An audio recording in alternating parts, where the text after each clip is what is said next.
Salut chers abonnés, salut chers visiteurs, bienvenue à notre chaîne YouTube Alice Porfal, la gestion des émotions en tout axe. Merci de votre compagnie, de votre visite.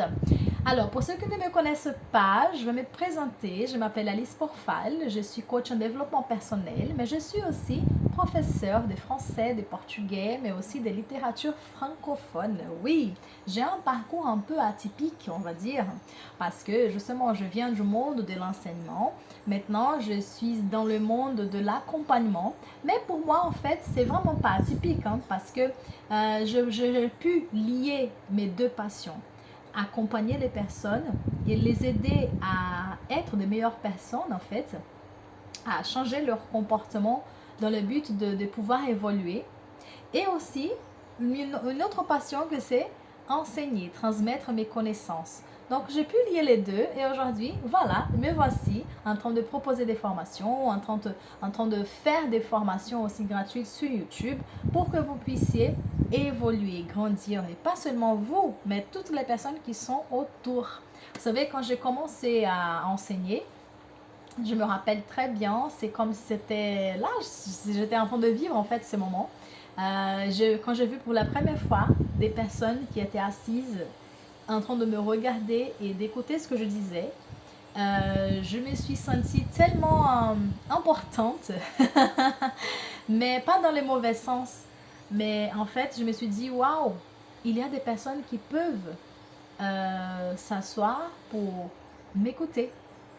Et la responsabilité qui m'est venue en fait sur les épaules, elle était énorme. Parce que je me dis, tout ce que je vais dire ici peut changer la vie de ces personnes pour le bien ou pour le mal. Donc il faut que je fasse très attention à ce que je vais dire. Très attention à ce que je vais leur proposer. Pour que tout ce que je leur dise, ce soit pour leur bien et pas pour leur mal. Donc c'est ce que je me répète à chaque fois quand je vais parler à quelqu'un, quand je vais faire une conférence, faire un cours, animer une formation.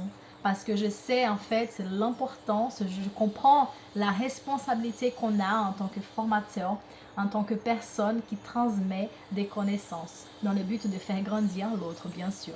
Voilà, donc c'est pour ça que j'ai créé cette chaîne et j'ai décidé de faire en fait cette série de vidéos qui parlent de l'intelligence émotionnelle pour les parents avec un regard de l'éducation positive et aussi pour que vous puissiez en tant que parent, en tant qu'adulte, pouvoir mieux gérer vos émotions et mieux accompagner l'enfant qui est à côté. Cela peut être l'enfant du voisin, l'enfant, vos cousins, cousines, peut-être nièce, neveu, petit enfant, peu importe. Si aujourd'hui vous êtes là, c'est parce que vous avez en fait les enfants, ils font partie de votre mission. Et rappelez-vous, les enfants de la société, ce sont mes enfants. Parce que si je veux vivre dans une société plus saine, il faut que moi aussi je puisse contribuer à cette évolution, à ce processus d'évolution d'une société saine. Parce que malheureusement, aujourd'hui, notre société, elle est malade. Aujourd'hui, notre société, elle a besoin d'aide. Et c'est vrai qu'il y a plusieurs programmes aujourd'hui du gouvernement qui insistent en fait sur le point d'accompagner les jeunes et ils ont tout à fait raison de le faire, mais on oublie que les jeunes d'aujourd'hui ont été les enfants d'hier qui n'ont pas été accompagnés. Donc si on veut vraiment changer la société, il faut absolument continuer d'accompagner les jeunes, mais il faut vraiment accompagner les enfants et les parents des enfants. Parce que les enfants, ils n'ont pas la maturité en fait d'être accompagnés tout seuls, mais il faut que les parents puissent les accompagner. Les adultes puissent être prêts, bien préparés pour accompagner ces enfants. D'accord? Donc voilà, c'est pour ça que j'ai créé cette série de vidéos. Aujourd'hui, c'est notre dernière vidéo de la série et nous allons parler de l'importance de créer une atmosphère positive, que ce soit à l'école ou dans le foyer. Et il y a une façon de créer cette atmosphère positive depuis le début en fait de nos relations. C'est la communication. Mettre l'accent positif sur la communication adulte-enfant. Oui, Alice, mais un adulte, qu'est-ce qu'un adulte va communiquer? Comment il peut communiquer d'une manière efficace avec un enfant, je ne sais pas, de 2 ans qui ne comprend pas très bien? Alors nous, en tant qu'adultes, nous pensons que l'enfant ne comprend pas, mais il comprend très bien, surtout si nous décidons de parler aussi leur langage.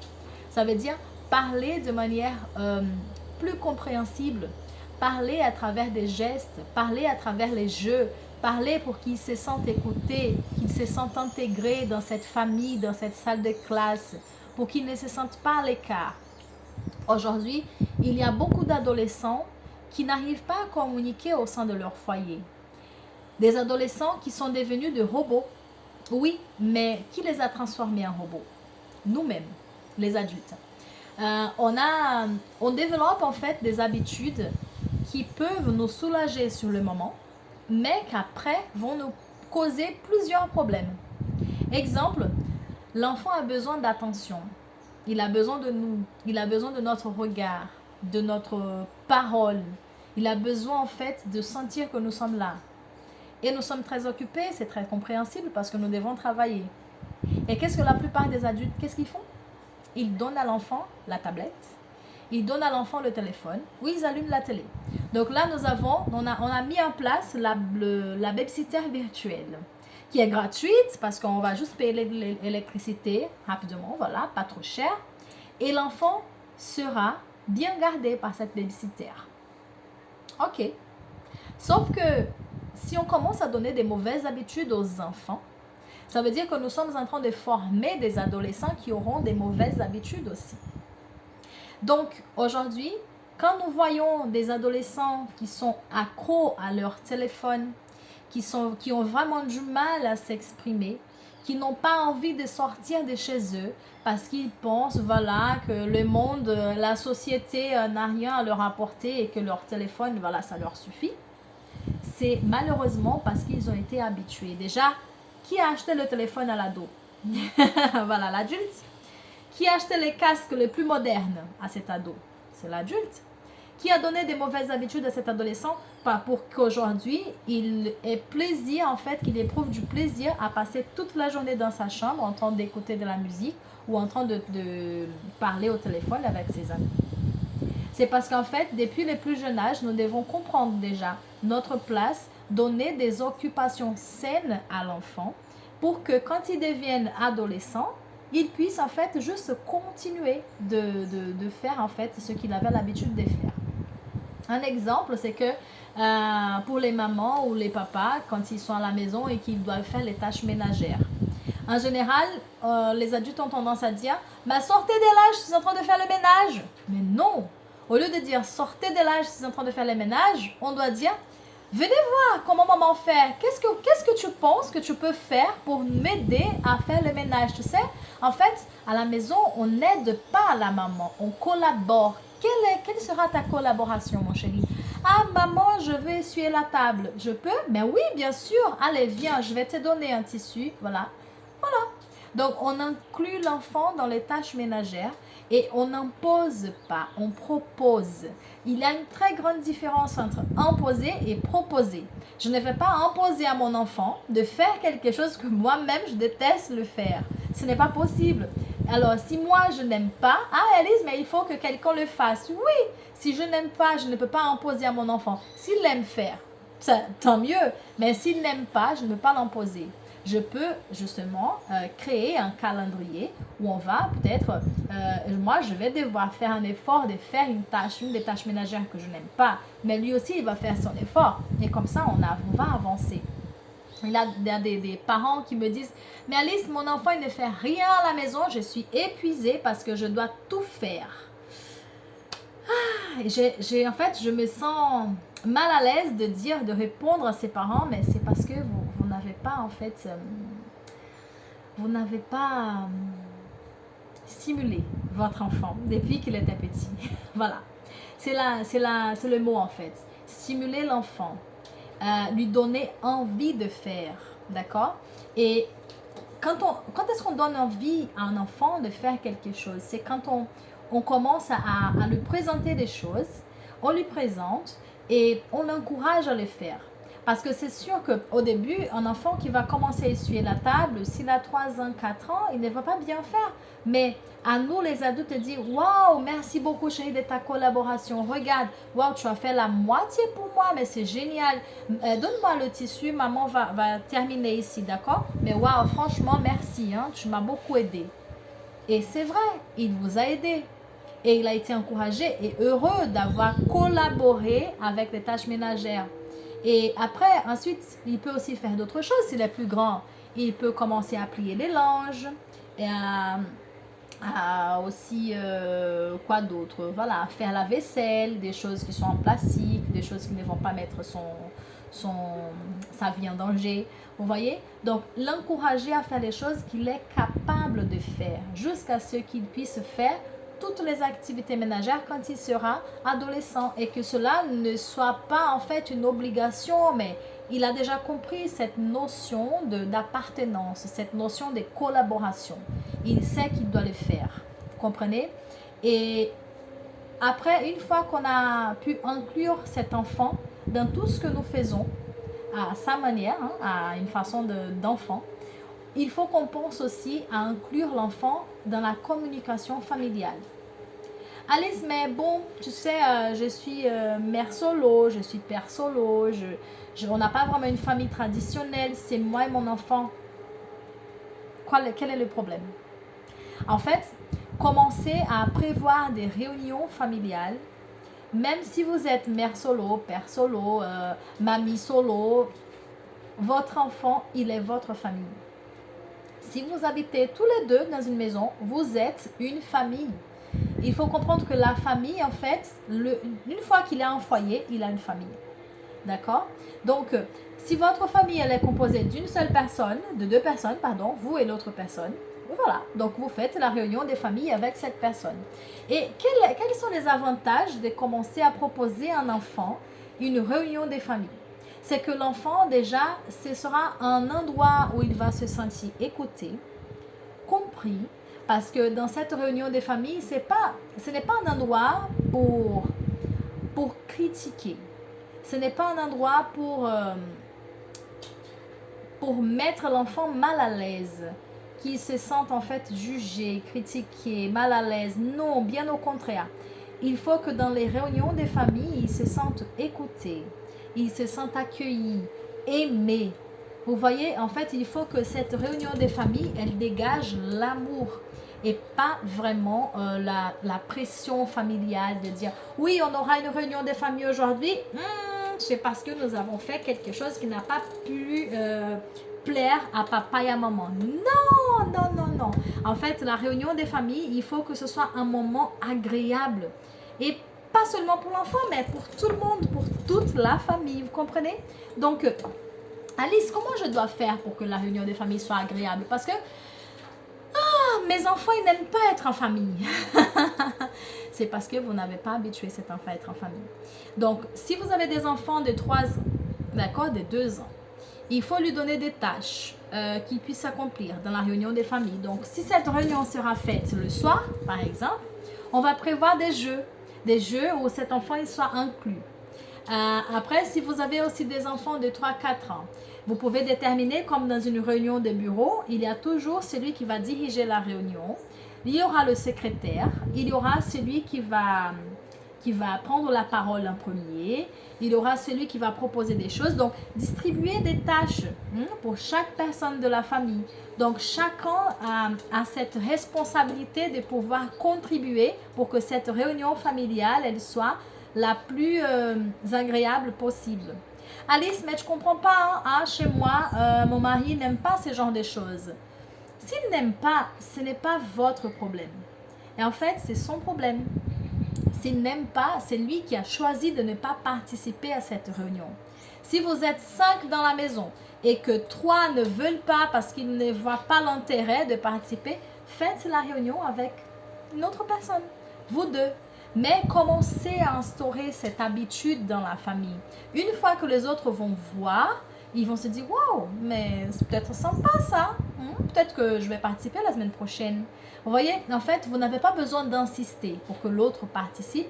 Mais si vous faites le pas, si vous pouvez convaincre au moins une personne de votre famille à instaurer cette habitude de faire cette réunion d'une manière agréable, vraiment légère, pour que la personne se sente bien en faisant cette réunion, alors là, je suis sûre que vous allez conquérir le cœur de tous les autres membres de votre famille.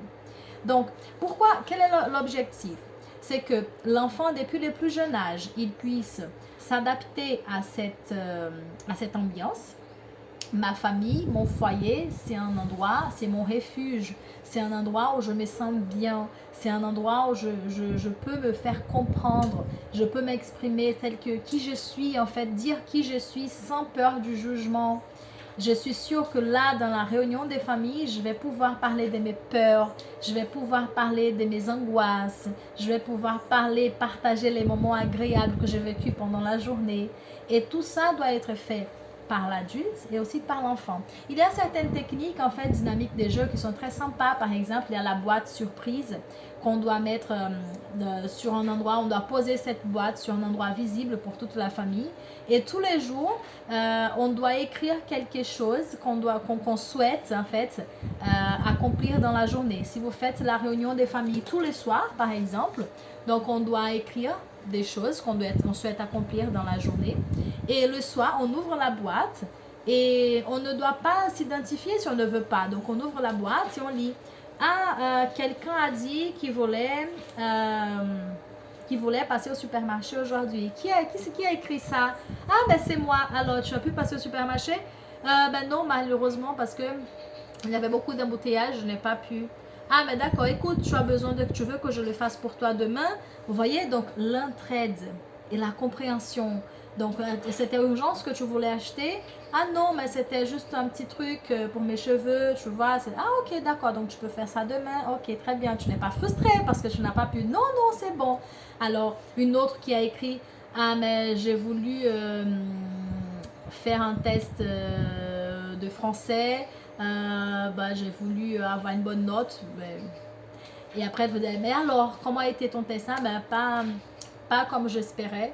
Ah bon, mais pourquoi? Ah oui, parce qu'il y avait des choses que je n'avais pas étudiées. Ah, écoute, est-ce que quelqu'un peut t'aider en fait? Est-ce qu'il y a quelque chose qu'on puisse faire pour... Vous voyez? Donc, exprimer ce qu'on ressent, exprimer nos souhaits pour la journée et après, à la fin de la journée, faire un bilan en famille. Mais c'est vraiment merveilleux. Vous allez voir que l'union de la famille, elle va se voir, elle sera notée pour tout le monde en fait, ceux qui vont venir, parce que cela va devenir une habitude. Quand vous allez inviter des personnes chez vous, la personne elle va sentir que cette famille elle est soudée, que cette famille elle a des problèmes, mais ces problèmes ne sont pas plus grands que l'harmonie qui règne dans ce foyer, d'accord? Donc voilà, ce sont juste des idées. Hein. Il y a aussi une dynamique qui est très sympa, c'est la dynamique du verre. En fait, il y a un verre que vous devez donner. En fait, j'offre, moi en tant que mère, bon, voilà, j'achète le verre, un verre très joli. Et au moment du dîner, par exemple, je dis, bon, alors on va faire la dynamique du verre. Ce verre, je vais offrir ce verre à quelqu'un que j'apprécie beaucoup. J'aime vous tous, je vous aime tous, mais aujourd'hui, parce que cette semaine, quelqu'un a fait quelque chose de très agréable et j'aimerais le récompenser en lui offrant ce verre pour cette semaine. Donc, je peux offrir le verre à, je sais pas, au mari. Donc, j'offre le verre à mon mari. Je dis, bon, chérie, je t'offre ce verre parce que, en fait, cette semaine, j'ai vu que tu as pu... avoir une bonne gestion des émotions quand il y a une situation qui s'est passée. J'ai vu en fait que tu as bien agi et je suis fière de toi. Donc je te donne ce verre pour cette semaine. Donc c'est une récompense, une espèce de trophée. Et en fait la personne elle doit faire tout ce qu'elle peut en fait pour garder ce verre. Et ensuite les autres personnes aussi de la famille, elles doivent veiller sur leur comportement pour que peut-être elles puissent être les prochaines à garder le verre pour la semaine suivante, vous voyez. Donc c'est aussi une espèce de... Je veille sur mon comportement pour que je puisse être choisie en fait pour les autres membres de la famille. Et vous allez voir qu'il y aura plusieurs surprises hein, plusieurs surprises, des mots de reconnaissance. Les familles, elles ont besoin des mots de reconnaissance, elles ont besoin des mots d'encouragement, elles ont besoin de se sentir exister au sein familial. D'accord? Donc, si nous prenons soin de nos familles, notre société, c'est sûr qu'elle va s'améliorer. Donc, voilà. Et mes chers abonnés, mes chers visiteurs, j'allais dire collaborateurs, mes chers visiteurs, je vous remercie d'avoir été là jusqu'à la fin. Ok, donc c'est la dernière vidéo de cette série Intelligence émotionnelle pour les parents et une vision de l'éducation positive. J'espère que cette série, elle vous a aidé à changer votre comportement, à vraiment à avoir cette notion en fait de combien c'est important que moi en tant qu'adulte je puisse me sentir bien pour pouvoir faire régner l'harmonie dans mon foyer. N'oubliez pas, on ne peut pas donner ce que nous on n'a pas. Donc d'abord, avant de demander le respect, avant de demander la collaboration, avant de demander l'amour, l'harmonie, il faut que nous puissions retrouver tout ça sur nous. Et vous savez, en réfléchissant, j'aimerais en fait vous inviter à une conférence qui aura lieu le 28 juin sur Zoom, auquel sera aussi transmise sur mon site internet. Vous pouvez aller consulter mon site aliceporfal.com si vous ne connaissez pas encore ce site. Je vous invite à aller le voir et j'aimerais vous faire cette invitation. Si vous avez besoin en fait de me poser des questions, alors c'est le moment en fait, cette conférence sera le moment où nous allons pouvoir approfondir tous les sujets qui ont été abordés pendant cette semaine, mais aussi c'est le moment de répondre à vos questions parce que je suis sûre que vous avez beaucoup de questions peut-être qui sont nées pendant cette semaine. Au moment où vous regardiez cette vidéo, vous vous posez des questions, mais comment faire, ma famille, la situation elle est comme ça, voilà. Donc c'est pour ça que j'ai décidé de vous inviter à cette conférence qui aura lieu le 28 juin et cette conférence elle aura lieu à midi. Pourquoi à midi? Parce que en fait à midi, tout le monde a besoin de manger, n'est-ce pas? Voilà, même si on n'a pas le temps, je sais, hein, je vous comprends parce que c'est vraiment la course. À midi, on a le temps de manger. Donc, j'ai décidé d'offrir en fait ma pause de midi pour faire cette conférence parce que je sais en fait que le besoin, il est là, il existe. Et si vous voulez faire partie de ce groupe en fait, n'hésitez pas à aller sur mon site internet aliceporfal.com et vous allez intégrer un groupe qui s'appelle les orchidées si vous voulez bien. Et ces groupes en fait, dans ces groupes il y aura une préparation pour cette conférence, pour ceux qui le souhaitent. C'est pas obligé, d'accord, vous pouvez participer à la conférence sans intégrer le groupe, mais il y aura en fait une espèce de préparation aussi pour la conférence à partir de la semaine du 26, d'accord, donc pardon, la semaine du 19, voilà. Donc j'espère que vous allez pouvoir participer, vraiment faire partie de cette conférence, poser vos questions. J'aurai vraiment le plaisir, un grand plaisir à vous répondre à toutes vos questions. Parce que je répète, ces vidéos, cette série, c'est pour que le plus grand nombre de foyers soient touchés, pour que le plus grand nombre de foyers soient invités à revoir leur comportement, leur façon d'agir et aussi l'influence qu'ils ont en fait sur les enfants, que ce soit leurs enfants ou les enfants de la société. Les enfants de la société sont aussi nos enfants, je vous rappelle. Donc je vous dis à bientôt, peut-être au 28 lors de cette conférence qui aura lieu sur Zoom à midi. C'est un mercredi, d'accord, donc on sera ensemble de midi à 14h pour ceux qui peuvent rester jusqu'à 14h. Pour ceux qui ne peuvent pas, en fait, il y aura un moment d'exposition, des conférences entre midi et 13h. Et à partir de 13h, on aura le moment questions-réponses. Voilà, donc de 13h à 14h. Ok? Donc, je vous souhaite le meilleur. J'espère que cette série, elle vous a aidé. Et n'hésitez pas, si vous avez des personnes que vous connaissez et que vous savez qu'elles ont besoin d'assister à ces vidéos, n'hésitez pas à les partager. Et si vous-même, vous n'avez pas pu regarder les autres vidéos, elles sont courtes aussi. Donc, cela va vous aider aussi déjà à commencer à changer votre comportement dès maintenant. Allez, bisous et à la prochaine.